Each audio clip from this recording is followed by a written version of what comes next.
Congratulations, although you did beat my Little League alma mater on the way there, Trail, British Columbia, and I'm going to let it slide. Sorry. This time of year, actually, it's a lot of Major League Baseball clubhouses. Guys are crowding around the TVs watching you guys. Just know that, me and more than a handful of other guys in the league are pulling for you guys for bragging rights and the such, and best of luck. Thank you. One of the greats from Canada, Jason Bay, checking in with the team from Canada. That was earlier. So that, along with the pitching of Hirakawa and some great defense. They get into a juggernaut of having to move. It's got this team feeling a little better about themselves. 5 guys into the game, right? Little Hirakawa has that two-seamer going, getting ground balls to the pull side from his right-handed hitters, just the way it's designed. However, after that loss yesterday, 13-0, and they're hitless today, you wondered if perhaps it would have been a little different story had Panama scored a couple of runs if, in fact, Luis Bazan would have stayed on the mound. That's his 20th pitch, so he now is going to become ineligible to pitch tomorrow with one more pitch. You need 1 day of rest, but if maybe they had a 5-6-0 lead, maybe they take him out to save him. That's not going to be the case because of Panama's inability to score against this defense. Look out, Isaac Greer bows out of the way of that one. And that ball is really bearing down on right-handers. Throwing 70, 71 miles an hour from the first base side, coming inside to these right-handers. God, so all you can do is hit it off your hands. Here you go, buddy. Very, very good pitcher. Very tough team that he's pitching against, this Canadian team. They have fun, but they're determined athletes. They want to win every battle that they get in, and this pitcher-hitter confrontation is one of the battles they want to win. You got to wake up the bats. Haven't scored now in 8 innings.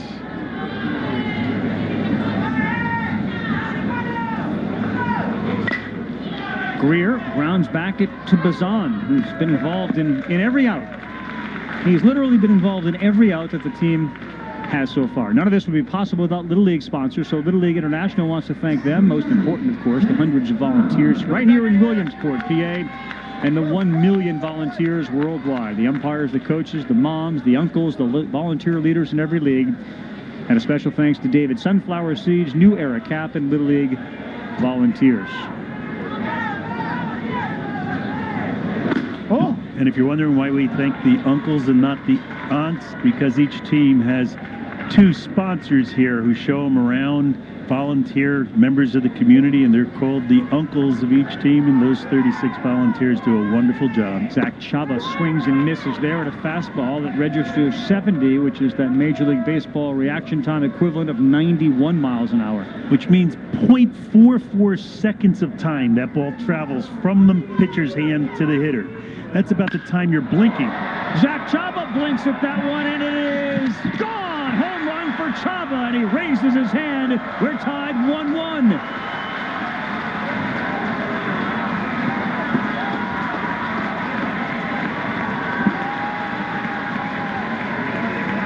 After getting 1 hit over the last 8 innings of World Series play, the coach's son swings early, makes contact, and puts Canada on the scoreboard.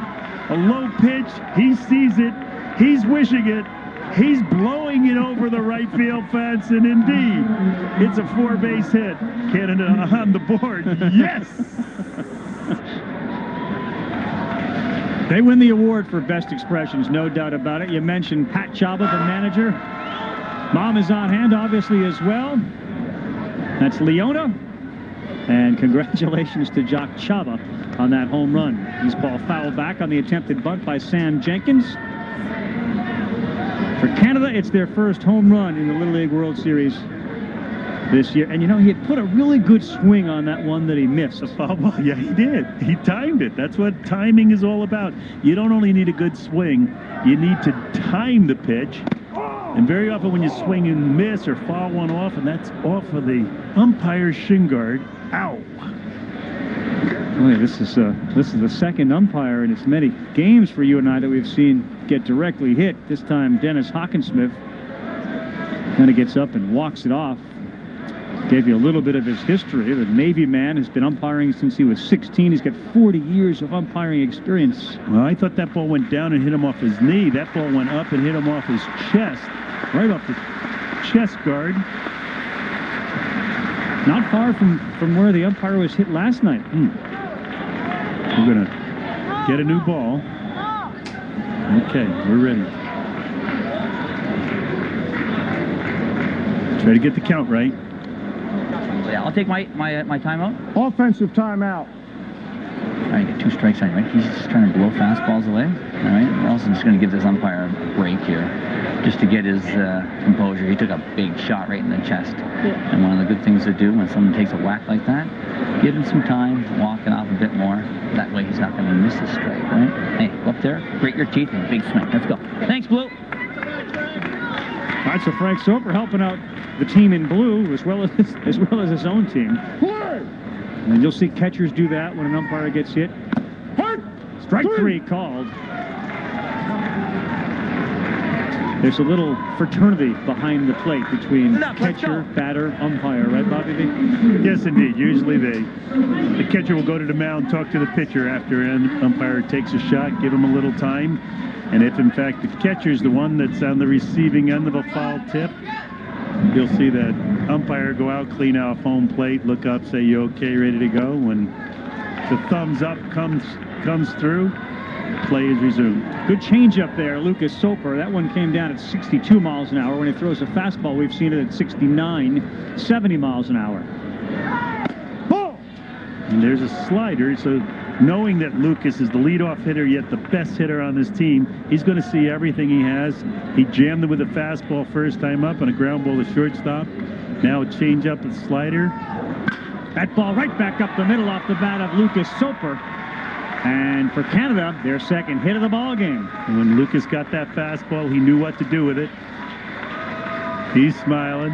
He loves playing this game. He was a catcher yesterday. He's shortstop. He was a pitcher the day before, so he's done it all in the World Series. And now with a line drive up the middle, fastball in, that jammed them last time. This time he gets his hands in to get the head of the bat to the ball. Drives it up the middle. Hirakawa Kyle gets out of the way of that one. Soper is off first base.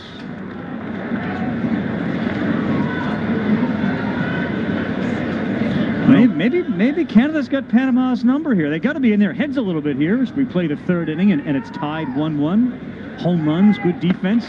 Oh, that ball almost got him too, but it's a ball, 2-0. Well, as Frank was saying before the game, coach of this Canadian team, Frank Soper, he said it's not always the best team that wins, but the team that plays the best. He says, we're going to be loose, we're going to be ready to go. We beat them once, we can beat them again. In there for a called strike. Maybe I spoke too soon when I was talking about potentially taking Bazan out of the game, saving him for tomorrow. There may not be a tomorrow. You never know for Panama. Foul back as Hirakawa takes a good hack at it.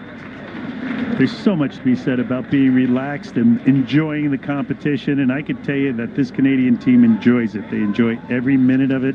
It's not fake. The coaches aren't putting on a show. They're not here to impress anyone with this Canadian style. Good pitch, strike 3. All right, so the bats had gone silent prior to this inning. This is what the coaches did to try to inspire their boys. We've got another death in the family. Our bats have died. That moment of silence preceded the awakening. The home run off the bat of Zach Chaba. It's 1-1.